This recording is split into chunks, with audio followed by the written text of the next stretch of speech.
dibebankan. Uang beli pulpen dan kertas kami juga dibebankan. Masyarakat itu. Itu kamu dan satu orang. Laporan kedua yang dialami oleh masyarakat. Penerbitan sertifikat lahan perkebunan di desa Lembai 7 juta ada bayar.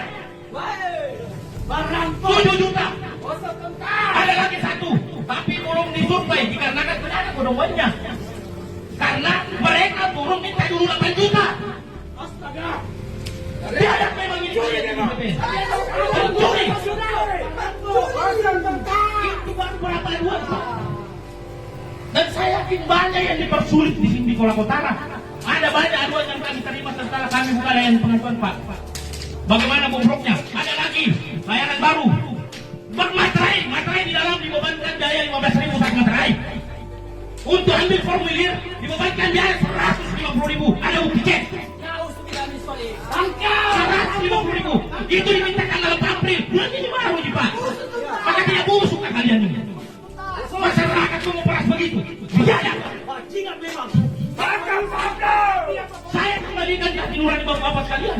Tidak menutup kemungkinan bapak jika pensiun menjadi rakyat biasa mengurus hal apa. Kalau hari ini tidak disikapi secara bersama-sama, maka ini akan berlarut-larut. Kebobrokan pelayanan publik